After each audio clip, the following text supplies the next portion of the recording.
উপদেশ দিয়ে গেলেন। আমরা যদি তার কিছুটা মানতে পারি, কিছুটা যদি তার পথে অর্জন করতে পারি, হয়তো আমাদের জীবনটা ধন্য হয়ে হবে। আগামী জেনারেশন হয়তো ওনার কথাটা যদি মূল্যবান হয়ে যদি ভাবেন, তাহলে তার উপকৃত হবেন।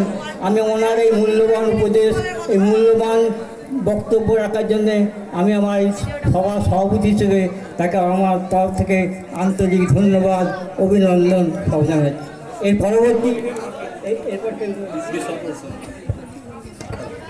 এরপরে খুব সংক্ষিপ্ত বক্তব্য রাখবেন বিশ্বনাথ দেব মহাশয়।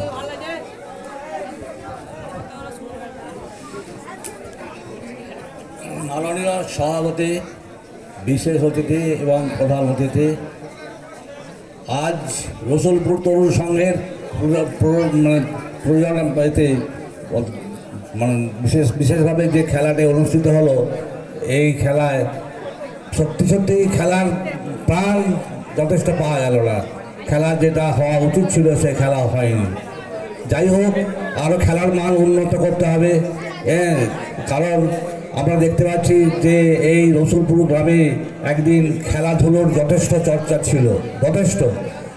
প্রয়াত বৈদ্যনাথ মণ্ডল এবং ঈশ্বর শান্তিগোপাল মণ্ডল এবং আব্দুল রসুল, এই তিনজনের খেলা আমরা দেখেছি এবং তিনজনই এই গ্রামকে টগবগিয়ে রাখতেন ফুটবল খেলার মধ্যে দিয়ে। কিন্তু আজকে দেখা যাচ্ছে প্রায় খেলাধুলো প্রায় নিষ্প্রাণ, কোনো কিছু খেলার পাচ্ছি না। কারণ খেলাধুলোর মাধ্যমেই তো আমরা শরীরচর্চা করতে পারি, sound mind in a sound body, অর্থাৎ সুস্থ দেহে সুস্থ মন। খেলাধুলোর মাধ্যমে স্বাস্থ্যচর্চা, শরীরচর্চা এগুলো হয়। কারণ এই খেলার মাঠেই তার স্ফুরণ ঘটে। খেলায় যুদ্ধে জয়লাভ করতে হলে যে সমস্ত গুণ থাকা দরকার, খেলার মাঠেই তার স্ফুরণ ঘটে। কারণ আমরা দেখেছি the battle of Waterloo was won in the playing field of Eton. ইটনের ক্রীড়াঙ্গনে ওয়াটারলু যুদ্ধে জয় হয়েছিল ফরেস্ট আপনার নেপোলিয়নের। যাই হোক, আমরা খেলার অত বড় কথার মধ্যে দিয়ে যাচ্ছি না। আমরা এই খেলাকে বাঁচিয়ে রাখবো, প্রাণবন্ত করে রাখবো, তবেই আমাদের খেলার সার্থক হবে।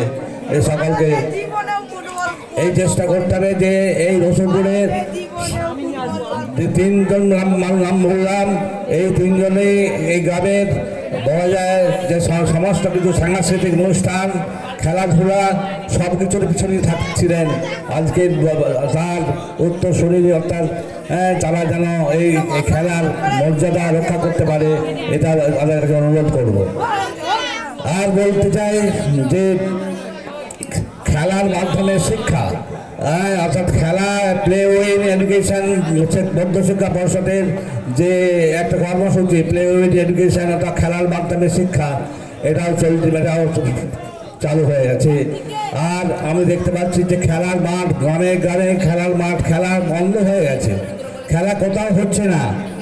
সুতরাং আজকে যখন শুনলাম যে রসুলপুরের মাঠে খেলা হবে, ওয়ানডে 8টা দল এতে অংশগ্রহণ করবে, তখন আমার একটু আনন্দ হলো যে তাহলে খেলাধুলো একটা বেঁচে আছে। যাই হোক, এই খেলাধুলোর মাধ্যমে তারা সকলের কাছে পরিচিত হোক, সুস্থ শরীর সুস্থ মন গড়ে তুলুক, এবং যারা পরিচালকবৃন্দ তাদেরও আমি ধন্যবাদ জানাই তাদের এই অনুষ্ঠান সম্পূর্ণ করার জন্যে। কিছু ভুল ত্রুটি হতে পারে, কিন্তু ভুল ত্রুটি তো হয় যারা কাজ করে তাদেরই ভুল ত্রুটি হয়, যারা কাজ করে না তাদের ভুল ত্রুটি হয় না। এটা অনস্বীকার্য। যাই হোক, সকল মানুষ মানে সদস্যদের বলছি, তোমরা খেলাধুলো এবং প্রতি আরও ব্যবস্থা গ্রহণ করো, তাহলেই খেলা সার্থক হবে এবং তোমাদের কর্মসূচিও সুষ্ঠুভাবে সম্পন্ন হবে। সকলকে ধন্যবাদ জানিয়ে আমি আমার বক্তব্য শেষ করছি।